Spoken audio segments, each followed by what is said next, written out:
अपने परिजनों को, अपने परिचितों को खोया है।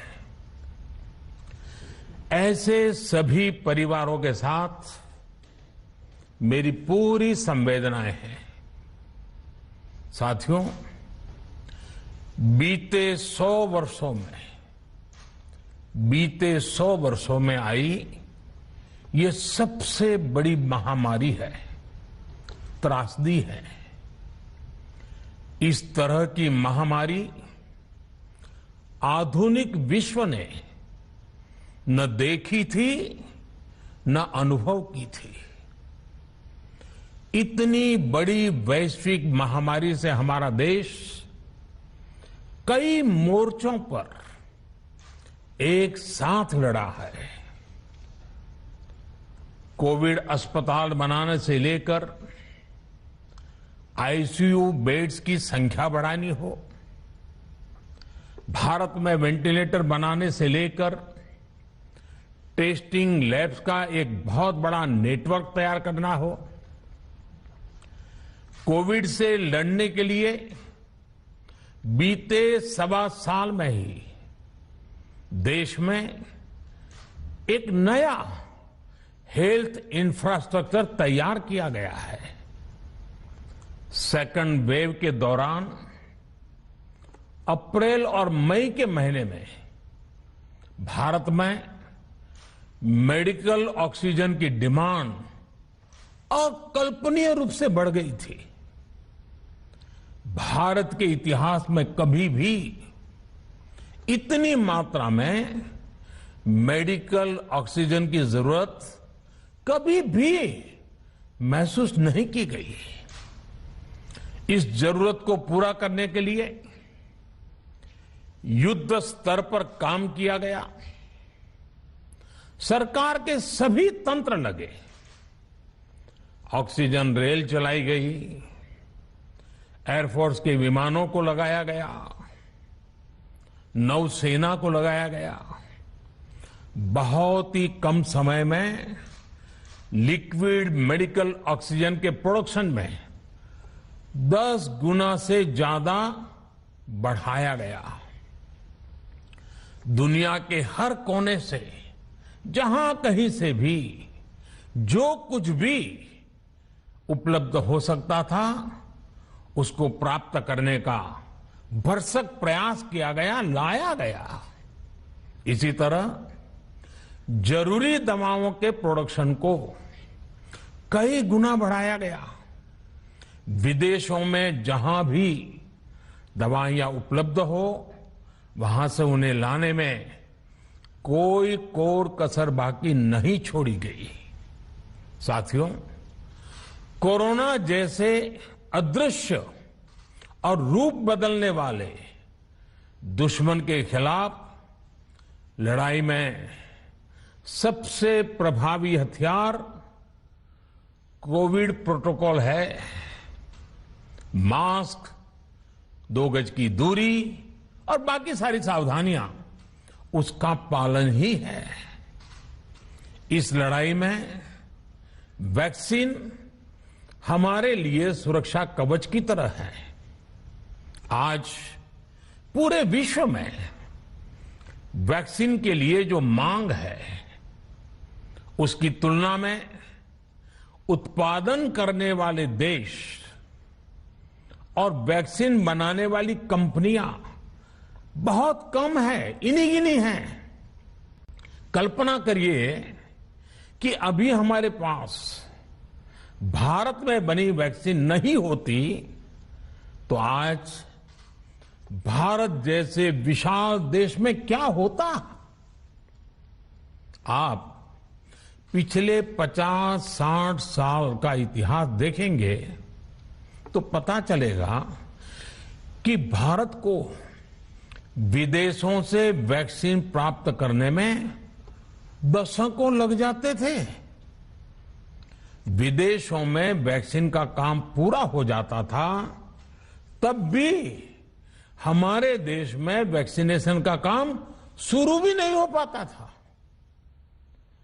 पोलियो की वैक्सीन हो, स्मॉल पॉक्स, जहां गांव में हम उसको चेचक कहते हैं, चेचक की वैक्सीन हो, हेपेटाइटिस बी की वैक्सीन हो, इनके लिए देशवासियों ने दशकों तक इंतजार किया था।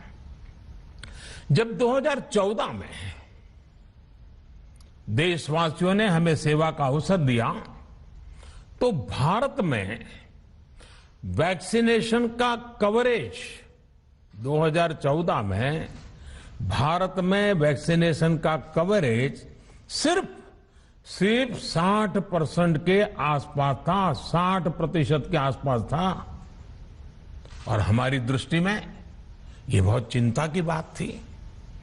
जिस रफ्तार से भारत का टीकाकरण कार्यक्रम चल रहा था, उस रफ्तार से देश को 100% टीकाकरण कवरेज का लक्ष्य हासिल करने में करीब करीब 40 साल लग जाते हैं। हमने इस समस्या के समाधान के लिए मिशन इंद्रधनुष को लॉन्च किया। हमने तय किया कि मिशन इंद्रधनुष के माध्यम से युद्ध स्तर पर वैक्सीनेशन किया जाएगा और देश में जिसको भी वैक्सीनेशन की जरूरत है उसे वैक्सीन देने का प्रयास होगा।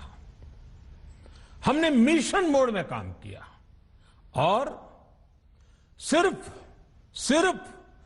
5-6 साल में ही वैक्सीनेशन कवरेज 60% से बढ़कर 90% से भी ज्यादा हो गई। 60 से 90, यानी हमने वैक्सीनेशन की स्पीड भी बढ़ाई और दायरा भी बढ़ाया। हमने बच्चों को कई जानलेवा बीमारियों से बचाने के लिए कई नए टीकों का भी भारत के टीकाकरण अभियान का हिस्सा बना दिया। हमने इसलिए किया क्योंकि हमें हमारे देश के बच्चों की चिंता थी, गरीब की चिंता थी, गरीब के उन बच्चों की चिंता थी जिन्हें कभी टीका लग ही नहीं पाता था। हम 100% टीकाकरण कवरेज की तरफ बढ़ रहे थे कि कोरोना वायरस ने हमें घेर लिया। देश ही नहीं, दुनिया के सामने फिर पुरानी आशंकाएं घिरने लगी कि अब भारत कैसे इतनी बड़ी आबादी को बचा पाएगा। लेकिन साथियों, जब नीयत साफ होती है, नीति स्पष्ट होती है, निरंतर परिश्रम होता है तो नतीजे भी मिलते हैं। हर आशंका को दरकिनार करके भारत ने 1 साल के भीतर ही एक नहीं बल्कि 2 made in India vaccine launch कर दी। हमारे देश ने, देश के वैज्ञानिकों ने ये दिखा दिया कि भारत बड़े बड़े देशों से पीछे नहीं है। आज जब मैं आपसे बात कर रहा हूं तो देश में 23 करोड़ से ज्यादा वैक्सीन की डोज दी जा चुकी है। 23 करोड़। साथियों, हमारे यहां कहा जाता है विश्वासेन सिद्धिः, विश्वासेन सिद्धिः, अर्थात हमारे प्रयासों में हमें सफलता तब मिलती है जब हमें स्वयं पर विश्वास होता है। हमें पूरा विश्वास था कि हमारे वैज्ञानिक बहुत ही कम समय में वैक्सीन बनाने में सफलता हासिल कर लेंगे। इसी विश्वास के चलते जब हमारे वैज्ञानिक अपना रिसर्च वर्क कर ही रहे थे, तभी हमने लॉजिस्टिक्स और दूसरी तैयारियां शुरू कर दी थी।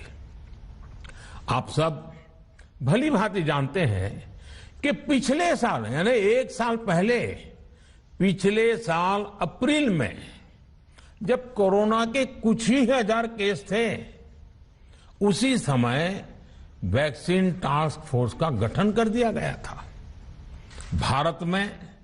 भारत के लिए वैक्सीन बनाने वाली कंपनियों को सरकार ने हर तरह से सपोर्ट किया। वैक्सीन निर्माताओं को क्लिनिकल ट्रायल में मदद की गई, रिसर्च और डेवलपमेंट के लिए जरूरी फंड दिया गया। हर स्तर पर सरकार उनके साथ कंधे से कंधा मिलाकर चली। आत्मनिर्भर भारत पैकेज के तहत मिशन कोविड सुरक्षा के माध्यम से भी उन्हें हजारों करोड़ रुपए उपलब्ध कराए गए। पिछले काफी समय से देश लगातार जो प्रयास और परिश्रम कर रहा है, उससे आने वाले दिनों में वैक्सीन की सप्लाई और भी ज्यादा बढ़ने वाली है। आज देश में 7 कंपनियां विभिन्न प्रकार की वैक्सीन का प्रोडक्शन कर रही है। 3 और वैक्सीन का ट्रायल भी एडवांस स्टेज पे चल रहा है।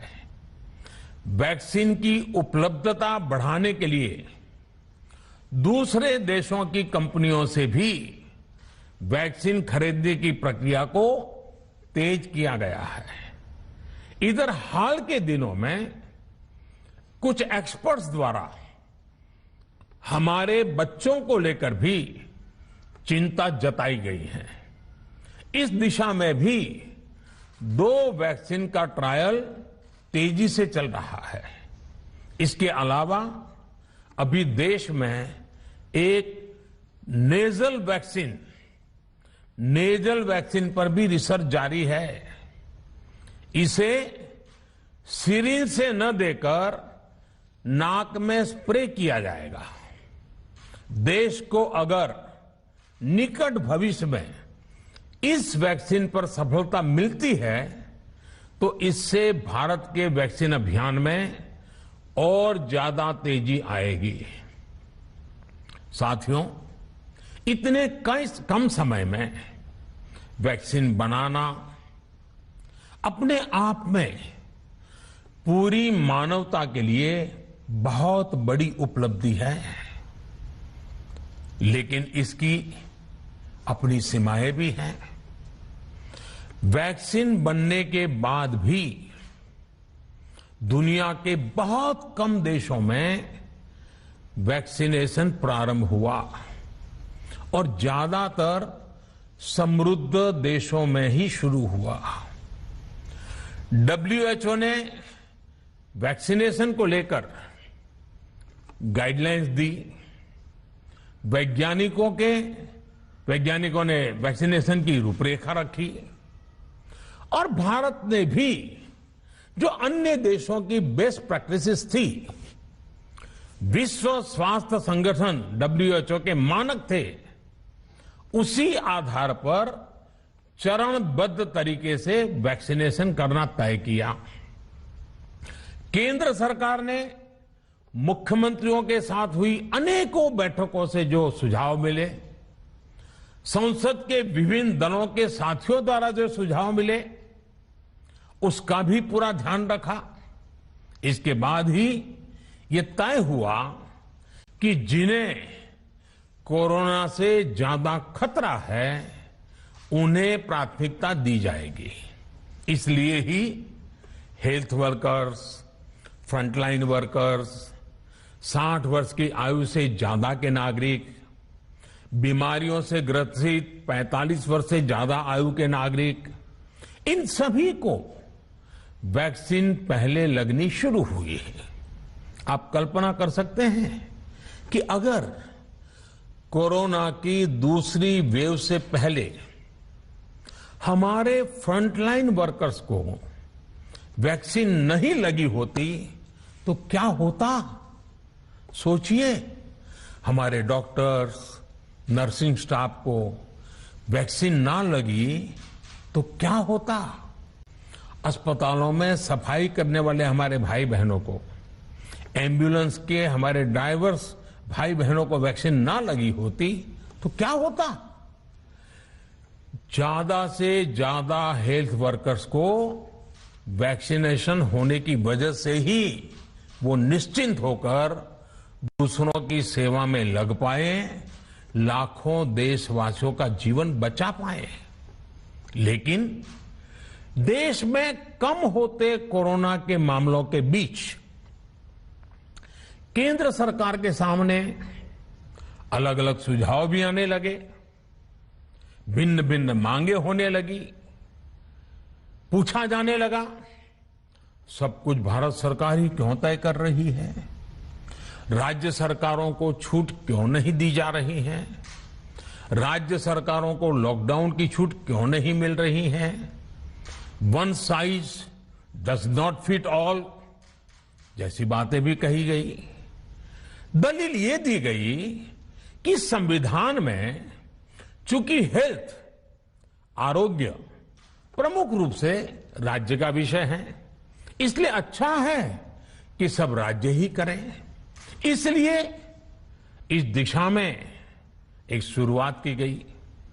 भारत सरकार ने एक बृहद गाइडलाइन बनाकर राज्यों को दी ताकि राज्य अपनी आवश्यकता और सुविधा के अनुसार काम कर सके। स्थानीय स्तर पर कोरोना कर्फ्यू लगाना हो, माइक्रो कंटेनमेंट जोन बनाना हो, इलाज से जुड़ी व्यवस्थाएं हो, भारत सरकार ने राज्यों की इन मांगों को स्वीकार किया। साथियों, इस साल 16 जनवरी से शुरू होकर अप्रैल महीने के अंत तक भारत का वैक्सीनेशन कार्यक्रम मुख्यतः केंद्र सरकार की देखरेख में ही चला। सभी को मुफ्त वैक्सीन लगाने के मार्ग पर देश आगे बढ़ रहा था। देश के नागरिक भी अनुशासन का पालन करते हुए अपनी बारी आने पर वैक्सीन लगवा रहे थे।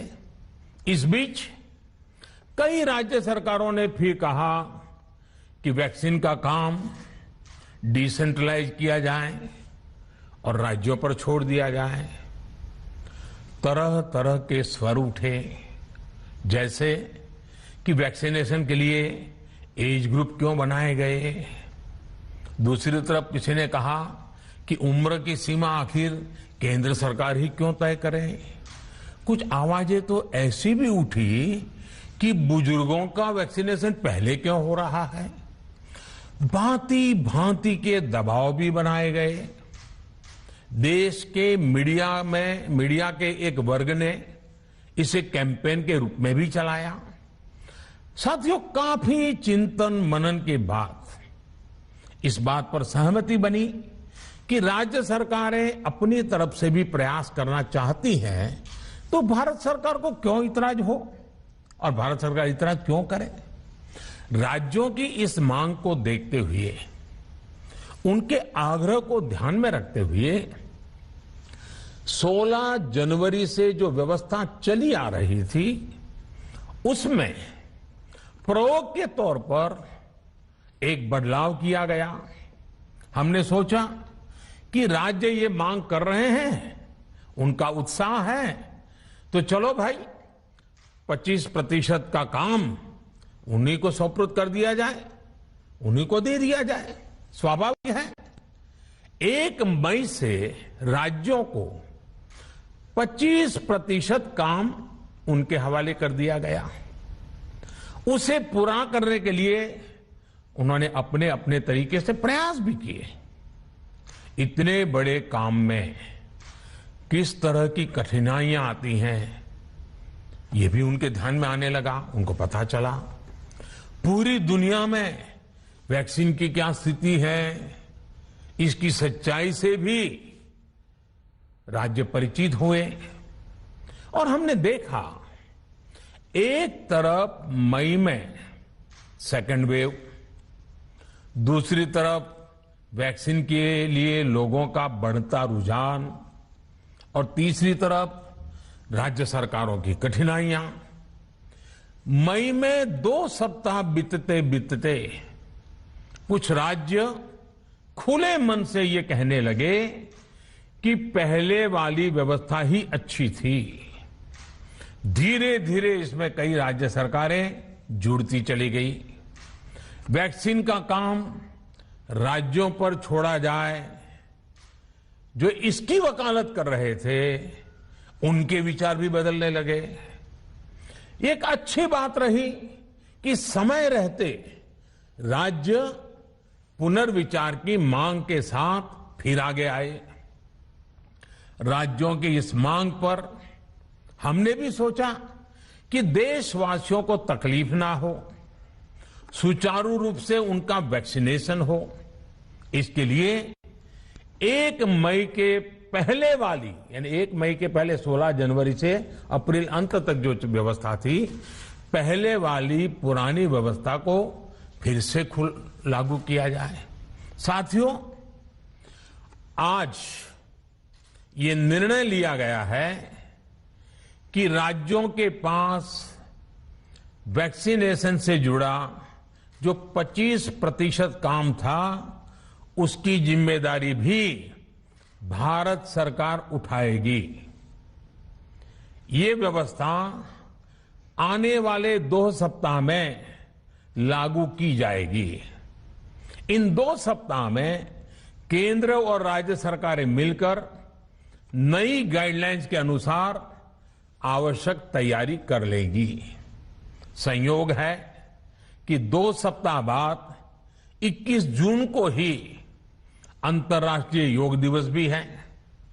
21 जून सोमवार से देश के हर राज्य में 18 वर्ष से ऊपर की उम्र के सभी नागरिकों के लिए भारत सरकार राज्यों को मुफ्त वैक्सीन मुहैया कराएगी।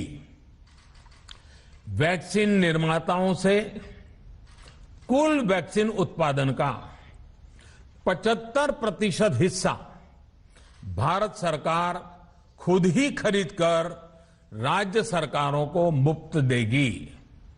यानी देश की किसी भी राज्य सरकार को वैक्सीन पर कुछ भी खर्च नहीं करना होगा।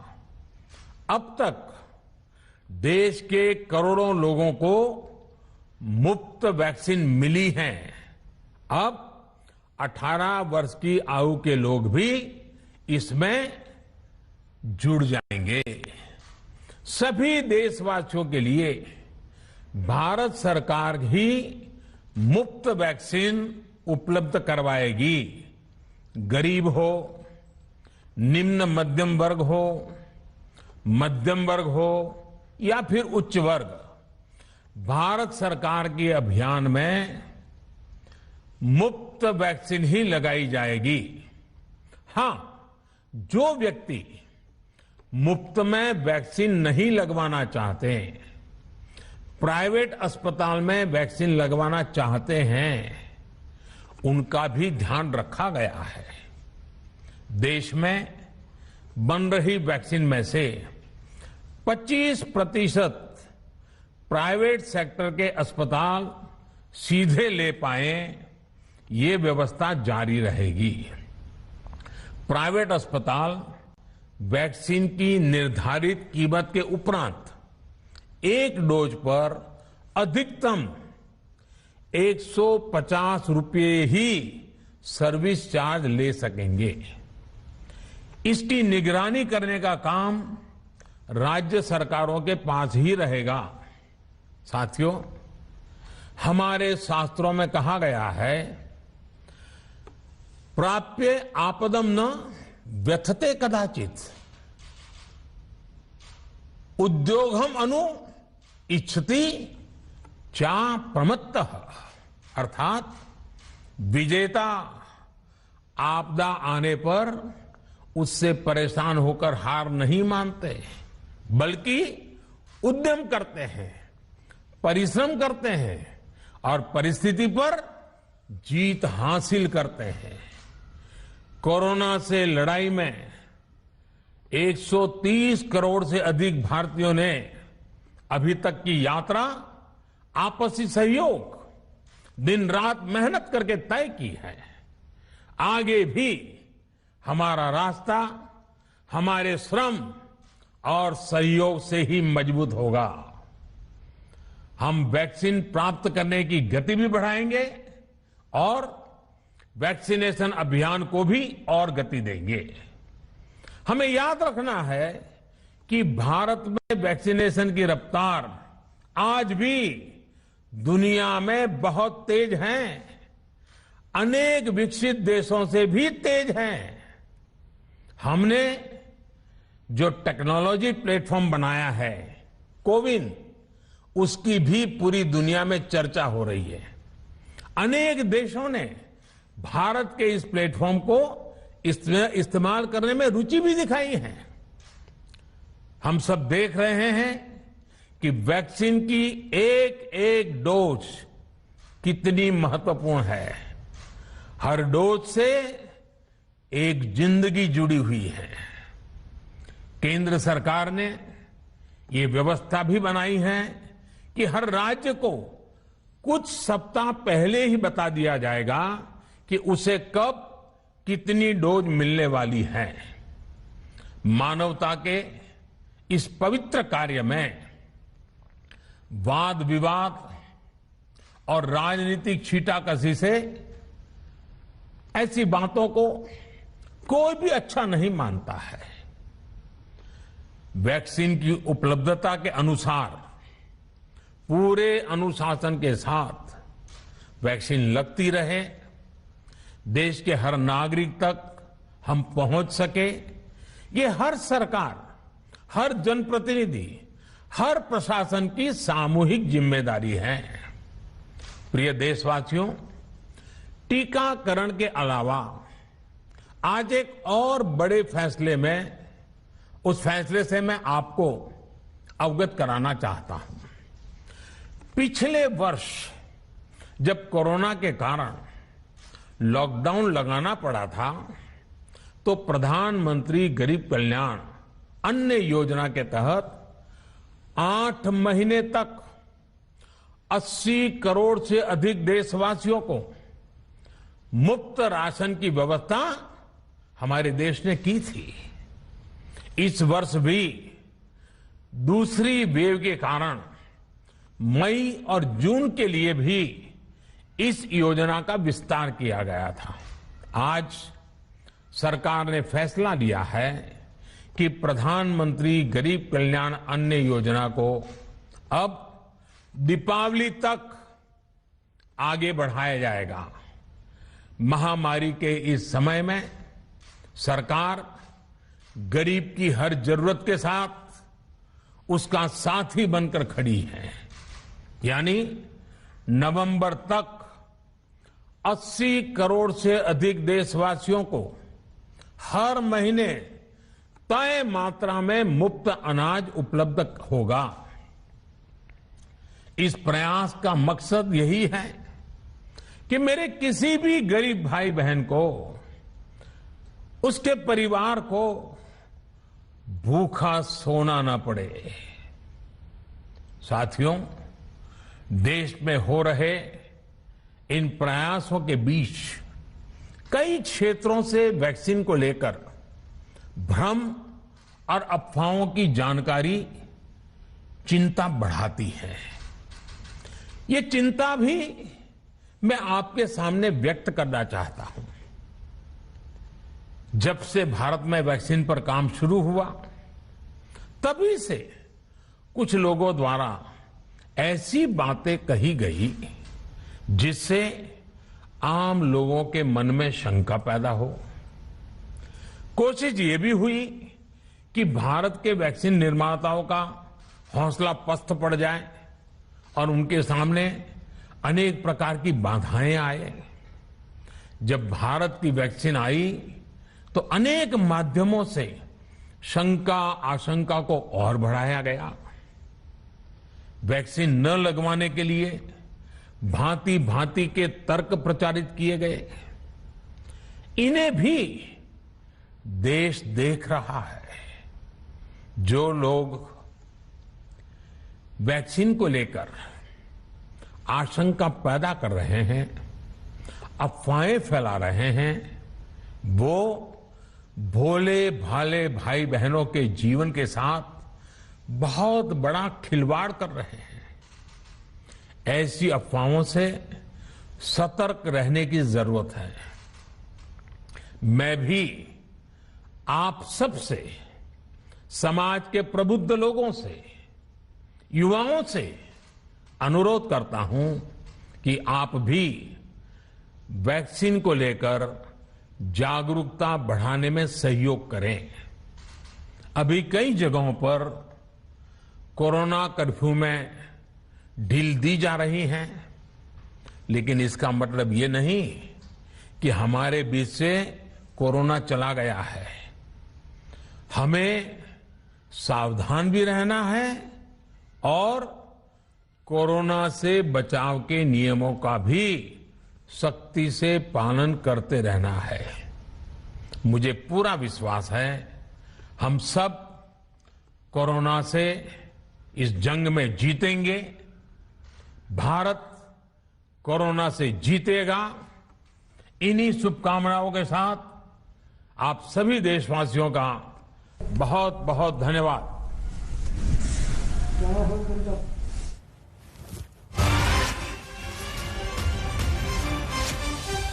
प्रधानमंत्री नरेंद्र मोदी का संबोधन 21 जून से सबको मुफ्त वैक्सीन, केंद्र राज्य सरकारों को मुफ्त वैक्सीन मुहैया कराएगी।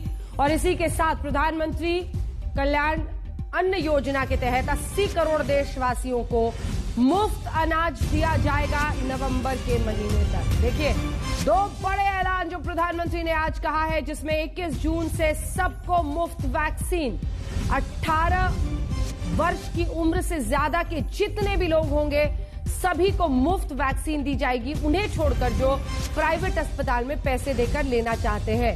गरीब कल्याण योजना पर प्रधानमंत्री गरीब कल्याण योजना पर पीएम ने कहा कि दिवाली तक जारी रहेगी मुफ्त अनाज स्कीम।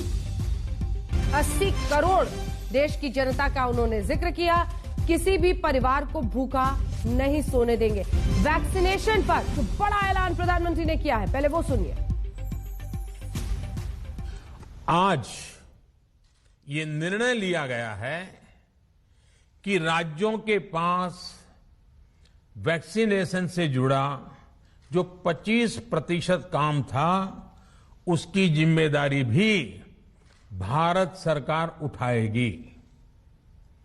ये व्यवस्था आने वाले 2 सप्ताह में लागू की जाएगी। इन 2 सप्ताह में केंद्र और राज्य सरकारें मिलकर नई गाइडलाइंस के अनुसार आवश्यक तैयारी कर लेंगी। संयोग है कि 2 सप्ताह बाद 21 जून को ही अंतर्राष्ट्रीय योग दिवस भी है। 21 जून सोमवार से देश के हर राज्य में 18 वर्ष से ऊपर की उम्र के सभी नागरिकों के लिए भारत सरकार राज्यों को मुफ्त वैक्सीन मुहैया कराएगी। वैक्सीन निर्माताओं से कुल वैक्सीन उत्पादन का 75% हिस्सा भारत सरकार खुद ही खरीदकर राज्य सरकारों को मुफ्त देगी। यानी देश की किसी भी राज्य सरकार को वैक्सीन पर कुछ भी खर्च नहीं करना होगा। अब तक देश के करोड़ों लोगों को मुफ्त वैक्सीन मिली है। अब 18 वर्ष की आयु के लोग भी इसमें जुड़ जाएंगे। सभी देशवासियों के लिए भारत सरकार ही मुफ्त वैक्सीन उपलब्ध करवाएगी।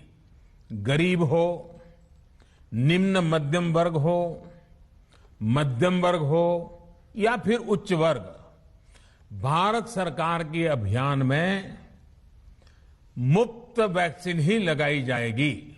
इधर हाल के दिनों में कुछ एक्सपर्ट्स द्वारा हमारे बच्चों को लेकर भी चिंता जताई गई है। इस दिशा में भी 2 वैक्सीन का ट्रायल तेजी से चल रहा है। इसके अलावा अभी देश में एक नेजल वैक्सीन पर भी रिसर्च जारी है।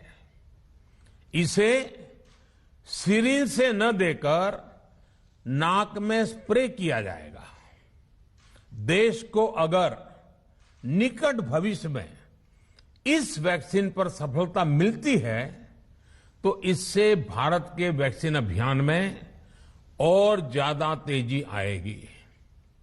हां, जो व्यक्ति मुफ्त में वैक्सीन नहीं लगवाना चाहते, प्राइवेट अस्पताल में वैक्सीन लगवाना चाहते हैं, उनका भी ध्यान रखा गया है। देश में बन रही वैक्सीन में से 25% प्राइवेट सेक्टर के अस्पताल सीधे ले पाए, ये व्यवस्था जारी रहेगी।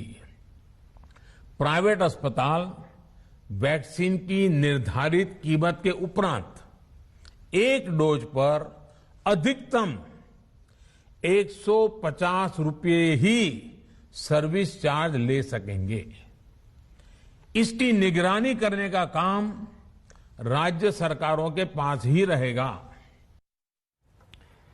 तो प्रधानमंत्री नरेंद्र मोदी का ऐलान, जिसमें सबसे बड़ा ऐलान था 21 जून को, आज के बाद उन्होंने कहा जो 25% टीकाकरण का, वैक्सीनेशन का काम राज्यों को सौंपा गया था, वो भी अब केंद्र के तहत आएगा।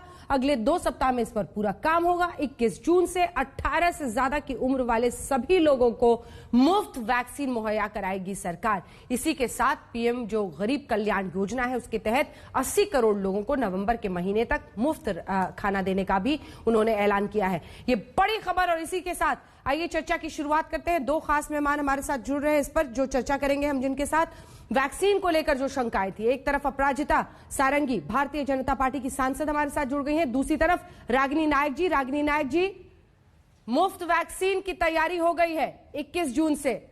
ये मुस्कुराहट मोदी जी के काम पर प्रशंसा माने हम?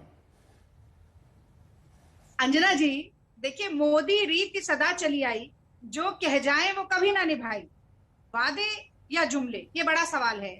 तो आप देखिए कि अच्छे दिन से लेकर 21 दिन में कोरोना के ऊपर जीत हासिल करने तक, 2 करोड़ रोजगार देने से 100 स्मार्ट सिटी बनाने तक, 15 लाख अकाउंट में देने से 551 ऑक्सीजन प्लांट बनाने तक, नमामि गंगा जी की सफाई से लेकर काशी को क्योटो बनाने तक, अभी तक जितनी बड़ी बड़ी घोषणाएं हुई हैं, उनमें से किसी पर भी खरी नहीं उतर पाई मोदी सरकार। तो इसीलिए जब मोदी जी के मुंह से कोई नए शब्द निकलते हैं तो जनता का विश्वास उन पर और ज्यादा सिकुड़ जाता है। अब आप देखिए, 2 बड़ी घोषणाएं हुई, मैं दोनों पर जल्दी से कुछ बोलना चाहती हूँ। पहली बात, बड़ा सवाल जो लगातार कांग्रेस पार्टी पूछ रही है कि ये अगर मगर किंतु परंतु 75%, 50%, 25%, ये झालमेल क्यों? आखिर आप मुफ्त सार्वजनिक टीकाकरण की घोषणा क्यों नहीं कर पाते? देखिए, मोदी सरकार कहती है 1 नेशन 1 टैक्स होना चाहिए, भाजपा कहती है कि संघ कहता है और भाजपा कहती है 1 निशान 1 विधान होना चाहिए। तो आप वैक्सीन पर एक नीति बनाइए ना। आप कह दीजिए कि कोई निजी अस्पताल का चक्कर नहीं, कोई राज्य सरकार का चक्कर नहीं, केंद्र सरकार को सबसे सस्ती वैक्सीन मिल रही है, हम मुफ्त सार्वजनिक टीकाकरण करेंगे। आज पोलियो वैक्सीन का उदाहरण मोदी जी ने दिया। देखिए, कहा जाता है जाकी रही भावना जैसी, उसमें से नकारात्मक बातें उन्होंने निकाल ली। इतने साल लग गए, उतने साल लग गए, अभी भी कोई कोविड का उन्मूलन तो हुआ नहीं है देश में। तो पोलियो वैक्सीनेशन से एक बड़ी बात सीखने की थी कि पोलियो का उन्मूलन इसलिए संभव हो पाया क्योंकि घर घर जाकर मुफ्त में बच्चों को वो दवाई पिलाई गई। आप जब तक मुफ्त सार्वजनिक टीकाकरण नहीं करेंगे, कहीं ना कहीं ठीकरा किसी न किसी और के सर पर। 2 सवाल है, जिसके बाद फौरन में अपराजिता सारंगी जी के पास जाऊंगी। 2 सवाल है। प्रधानमंत्री ने खुलकर कहा कि राज्यों ने कहा था हमें सक्रिय भूमिका चाहिए, जो संघीय ढांचा है देश में, इसीलिए उन्हें वो काम दिया गया था कि अगर आप भी प्रोक्योर कर सकते हैं वैक्सीन तो कीजिए। लेकिन जब उन्होंने ही कहा कि नहीं, हम चाहते हैं कि केंद्र करे, और तमाम राज्यों के मुख्यमंत्री खुलकर कह रहे थे कि केंद्र ही वैक्सीन खरीदे, तो उसको रिवाइज किया गया। अब इसमें भी आपको खोट नजर आ रहा है। और अगर वो कह रहे हैं 21 से मुफ्त, तो मुफ्त का मतलब तो मुफ्त ही होगा ना। अगर पैसे लिए जाएंगे तो फिर आज तक दिखाएगा ना कि पैसे लिए जा रहे हैं सरकारी अस्पतालों में। नीति और नियत मोदी जी ने कहा हमारी स्पष्ट है। मैं आप ही के शब्द का प्रयोग करते हुए कहती हूँ कि नीति और नियत मोदी सरकार की दोनों में ही खोट है, और वो इसलिए क्योंकि एक दवा के 3 दाम निर्धारित मोदी सरकार ने किए थे, जो कि और दुनिया के किसी देश में नहीं। हर जगह यही होता है कि केंद्र सरकार प्रोक्योर करती है, क्योंकि अंतरराष्ट्रीय कंपनियां ज्यादातर केंद्र सरकारों के साथ ही बात करती है। और जल्दी से एक बात और जोड़ देती हूँ, सबसे बड़ा सवाल टीके हैं कहाँ? आपने खुद एक दिन में आपके साथ चर्चा भी की, आपने भाजपा के प्रवक्ता से पूछा था कि क्या मॉडर्ना फाइजर के साथ डील हो गई है, तो ना नॉमन तेल होगा ना राधा नाचेगी। टीके हैं ही नहीं देश में। मोदी जी कह रहे थे, एक लाइन जोड़ देती हूँ, मोदी जी कह रहे थे कि कल्पना कीजिए अगर 2 टीके हमारे देश में ना बने होते। मैं कह रही हूँ कि कल्पना कीजिए अगर मोदी सरकार चादर तान के सो ना रही होती, पिछले साल जुलाई में टीकों के ऑर्डर प्लेस कर दिए होते, तो आज हमारे देश में ये टीकों की किल्लत ना होती, लाखों लोगों की जान ना गई होती। और अगर फरवरी में मॉडर्ना और फाइजर को एक एक्सपेरिमेंटल यूज ऑथराइजेशन तक दे दिया होता, तो कोरोना का ये कहर ना हो। अपराजिता जी जवाब दीजिए। ना नॉमन तेल होगा ना राधा नाचेगी, वो कह रहे हैं। उनका कहना है कि वैक्सीन की उपलब्धता कैसे कराएगी आपकी सरकार, भरोसा नहीं है उन्हें। आप सबको मेरा नमस्कार। मुझे लगता है आज अलका जी को सुनने के बाद, रागिनी नायक, रागिनी जी को सुनने, जी बिल्कुल भूल जाती हूँ। आप शोर इतना करती है कि नाम याद ही नहीं रहता रागिनी जी। अभी तो मैंने रागिनी जी को सुनने के बाद आज देश समझ गया है कि कांग्रेस को देश ने नकारा क्यों है। इतनी नकारात्मक सोच लेकर जो बातचीत करेंगे, निश्चित तौर पर उन्हें नकारा जाएगा। देखिए, आज बहुत ही महत्वपूर्ण ऐलान आदरणीय प्रधानमंत्री जी ने किया, और ऐलान के साथ साथ उन्होंने एक बहुत बड़ी चीज की है, और मैं उसे कहूंगी कि उन्होंने नेतृत्व की परिभाषा देश के समक्ष उपस्थापित की है, जिसे हम अंग्रेजी में कहते हैं लीडिंग फ्रॉम द फ्रंट। उन्होंने सारे दायित्व अपने ऊपर लिए, सारे राज्यों को सुना, और राज्यों को सुनने के बाद राज्यों ने कहा था कि हम ओपन मार्केट में जाना चाहते हैं, हम नेगोशिएशन करना चाहते हैं, और हम पर भी कुछ जिम्मेदारी आप छोड़े, केंद्र सरकार सारी चीजों को अपने हाथों में न ले। तो यह सोचकर आदरणीय प्रधानमंत्री जी ने निर्णय किया कि नहीं, यह संघीय ढांचा है, हम कोऑपरेटिव फेडरलिज्म की बात करते हैं, तो क्यों नहीं हम उनकी बात सुने। और उसके बाद हम सब जानते हैं क्या हुआ। लेकिन उसके बाद विभिन्न मुख्यमंत्रियों ने चिट्ठी लिखी, फोन पे कहा, और कहा कि हमसे नहीं संभलेगा, आप संभाले। आदरणीय प्रधानमंत्री जी देश के नेता हैं, बहुत लोकप्रिय नेता हैं, और उन्होंने पूरे दायित्व को अपने ऊपर लिया। और यही नहीं, टीकाकरण का कहा, जहां तक सवाल है, आपने कहा कि टीका कहां से आएगा, मैं आप सबको बताना चाहती हूँ कि एक भ्रामक परिस्थिति की सृष्टि ये लोग बार बार करते हैं। ये जो हमारे विपक्ष में लोग बैठे हैं, कांग्रेस खासकर, टीका कहां से आएगा, फाइजर मॉडर्ना। मैं आप सबको बता दूं, फाइजर और मॉडर्ना एक छोटा सोर्स है। 7 कंपनियां वैक्सीन दे रही हैं, आप ये याद रखें। 3 कंपनियों की तरफ से 3 वैक्सीन अभी ट्रायल पे है, एडवांस स्थिति में है। और बच्चों के लिए भी, 18 से कम उम्र के जो बच्चे हैं, उनके लिए भी एडवांस स्टेज पर हमारा ट्रायल चल रहा है। मैं आपको बता दूं, और मैं कह दूं आपको कि जहां तक ये दोनों वैक्सीन जो हमारे देश में जिनका सृजन हुआ है, कोवैक्सीन और कोविशील्ड, मैं कोविशील्ड के बारे में बता दूं, 3 करोड़ 32 लाख जुलाई में प्रोडक्शन होगा, अभी चल रहा है काम, और 7 करोड़ 82 लाख अगस्त तक हो जाएगा। और इसी तरह कोविशील्ड 10 करोड़ पर मंथ होने जा रहा है, ये हम सबको ज्ञात है। और देखिए, अलग अलग कंपनियों को दायित्व दिया गया। ये कहना कि सिर्फ फाइजर है, सिर्फ मॉडर्ना है, इन्हें सिर्फ यही दिखता है। अरे, फाइजर मॉडर्ना के साथ भी हमारी बड़ी सकारात्मक बातचीत हो रही है, और हम वहां भी सफल होंगे। और इसके अलावा अपराजिता जी, गरीबों की भी उन्होंने खातिर की, उन्होंने मिडिल क्लास के लिए भी कहा, और उन्होंने कहा प्रधानमंत्री गरीब कल्याण अन्न योजना की शुरुआत फिर से वो करेंगे। तो मुझे लगता है आज के ऐलान के बाद सारी आशंकाएं, सारे प्रश्न के उत्तर भी मिल गए, और सारी आशंकाएं भी समाप्त हो गई। लेकिन जहां तक कांग्रेस की बात है, नकारात्मक सोच है, नकारात्मक ही रहेगी, और इसीलिए देश ने इन्हें नकार दिया है। ठीक है, लेकिन आज बस दिलचस्प हिस्सा ये है कि रागिनी जी मुस्कुरा रही हैं लगातार। हमारे साथ प्रभु चावला जी भी जुड़ गए हैं।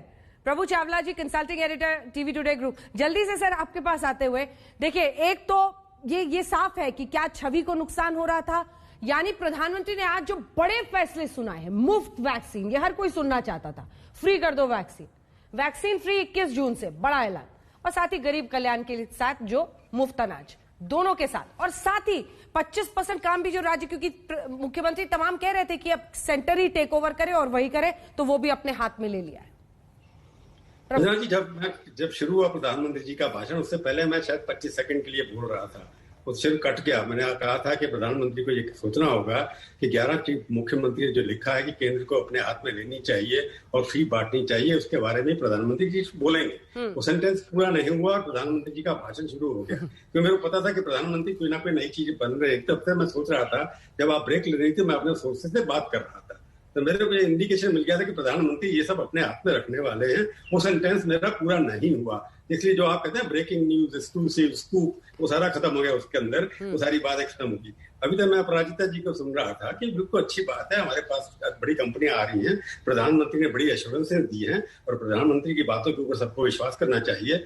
मैंने जो सवाल पहले उठाया था उसका जवाब मेरे को अभी तक भी नहीं मिल रहा। प्रधानमंत्री से अपेक्षा थी कि वो कुछ बताएंगे जनता को कि हम कैसे 31 दिसंबर, हालांकि उन्हें कोई डेडलाइन रखी नहीं कि 31 दिसंबर तक सबको लग जाएगा। जो मंत्रियों ने कहा है, जो बीके पाल ने कहा है, भाई उनके साथ ले रहा हूं कि 180 करोड़ पर 23 करोड़ अभी तक लग चुकी हैं, 180 करोड़ बाकी डोजेज चाहिए और आज के हिसाब से 6 महीने से इसको डिस्ट्रीब्यूट करेंगे तो 30 करोड़ डोजेज हर महीने बननी चाहिए। ये कहाँ से बनेगी, ये कोई इन्फॉर्मेशन देनी चाहिए तो लोगों को लगे कि हम मिल जाएंगे 6 महीने। 6 महीने बहुत लंबा टाइम है। प्रधानमंत्री ने ठीक कहा कितनी डोजेज चाहिए, उनकी सप्लाई नहीं है सारे देशों के अंदर। मैं देख रहा था अभी कि यूके के अंदर 100 लोगों के पीछे 101 डोजेज लग चुकी हैं। अब चिली के अंदर 102 डोजेज लग चुकी हैं, यूएस के अंदर 90 डोजेज लग चुकी हैं, जबकि इंडिया के अंदर 100 के पीछे 17 डोजेज अब तक लगी है, जबकि सबसे बड़ा नंबर है। तो कभी ये लगना चाहिए कि दिसंबर तक भी हम लग पाएंगे। 30 करोड़ हर महीने कैसे बनेंगी, इसका कोई खाका सामने नजर नहीं आ रहा। बिल्कुल वक्त की कमी है। अपराजिता जी, लास्ट में आप जवाब दीजिएगा जल्दी से। रागिनी जी, आपको 30 सेकंड में अपनी बात कहनी होगी। अंजना जी, देखिए नकारात्मकता, ऐसे मायूसी के दौर में भी कांग्रेस की तरफ से नकारात्मकता आती है, यही कह रही हैं अपराजिता जी। देखिए जब देश के प्रधानमंत्री गाल बजाकर अपने मन की बात हाँकने का काम करें तो जनता के कटघरे में उन्हें खड़ा करना विपक्ष का काम है, वो हम करेंगे। अपराजिता जी को नकारात्मक लग सकता है, जैसा कि मैंने पहले कहा, जाती रही भावना जैसी, पर देश के लोग जो आज हैं वो ये कहना चाहते हैं कि अगर भ्रम फैलाने का काम किसी ने किया है तो मैं याद दिला दूं कि कोरोना से निपटने के लिए ताली, थाली, दिया, घंटी, गौमूत्र, डार्क चॉकलेट, गोबर, भाभी जी के पापड़ और कोरोनिल को भी याद कर लेना चाहिए। ठीक है, बाबा रामदेव को भी याद कर लेना चाहिए, जो कह रहे थे कि किसी का बाप मुझे अरेस्ट नहीं कर सकता। अपराजिता जी, जल्दी से 30 सेकंड में सिर्फ जवाब। भ्रम मोदी सरकार की घोषणाएं फैला रही है, ले लीजिए, 30 सेकंड बचे हैं। गलत और झूठी हो। अपराजिता जी, 180 करोड़ डोजेज कहाँ से आएंगे, और फिर ये सब भी डील कर लीजिएगा जो पूरी लिस्ट इन्होंने सुना दी भ्रम और भ्रांतियां। मैं आप सबको बता दूं कि कोविशील्ड के निर्माता और कोवैक्सीन के निर्माता और अन्य कंपनियों के साथ बातचीत हुई है। प्रोडक्शन प्लान, उत्पादन का जो प्लान है, जो योजना है, उसे भारत सरकार के समक्ष रख दिया गया है। और आप सब जानते हैं कि सुप्रीम कोर्ट में हम अपने एफिडेविट को लेकर 15 दिन के अंदर जा रहे हैं। जून 30 को दूसरा डेट है और हमारे पास। चलिए, प्रधानमंत्री मोदी की बड़ी बात हमने बता दी। वक्त की कमी, आप दोनों को मुझे रोकना होगा, लेकिन कुल मिलाकर आज प्रधानमंत्री ने जो सबसे बड़ा ऐलान किया है वो यही कि 21 जून से मुफ्त वैक्सीन लगेगी 18 से ज्यादा की उम्र वालों को। राज्य सरकारों को अब केंद्र ही वैक्सीन मुफ्त देगा। एक ब्रेक के लिए हम रुक रहे हैं, ब्रेक के बाद हल्ला बोल।